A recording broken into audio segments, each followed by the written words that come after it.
박영석 특별검사팀의 수사기한 종료가 이틀 앞으로 다가온 가운데 특검은 막바지 수사에 속도를 내고 있습니다. 오늘은 삼성 이재용 부회장과 최지성 미래전략실장을 불러 뇌물 혐의와 관련해서 집중 조사를 벌이고 있는데요. 네, 특검 연결해서 자세한 내용 알아보겠습니다. 이재동 기자, 특검이 어제 이어 오늘도 이 부회장을 조사하고 있지요? 네, 그렇습니다. 수사 기간을 이틀 남긴 일요일이지만 특검은 오늘도 수사에 총력전을 펴고 있습니다.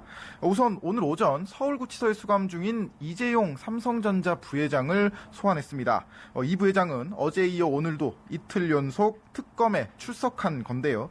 지난 17일 구속 이후 모두 합쳐서 5번째 소환 조사입니다.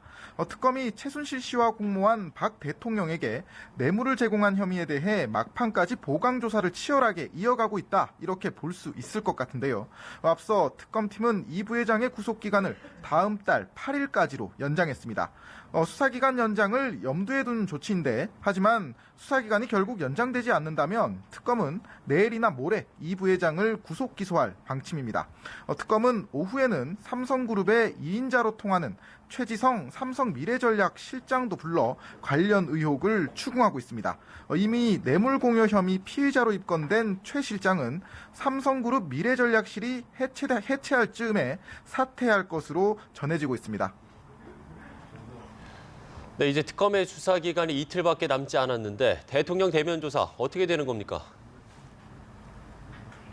네, 박근혜 대통령의 대면 조사 여부는 여전히 안개 속입니다. 특검 수사 기간이 이제 이틀 정도 남았는데 수사 연장이 여전히 불투명한 상황에서 특검에게 남은 시간은 이제 내일과 모레 단 이틀 뿐입니다. 따라서 대면 조사 자체가 무산될 수 있다는 관측도 점점 무게가 실리고 있습니다.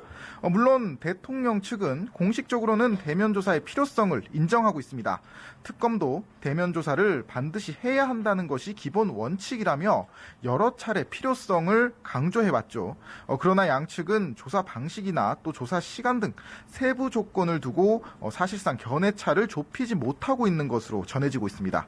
특검은 실효성이 떨어지는 대면 조사라면 하지 않겠다는 입장인 만큼 양측이 접점을 찾지 못할 경우 특검이 내일이나 모레쯤 대면 조사 무산을 공식 선언할 가능성도 배제할 수 없습니다.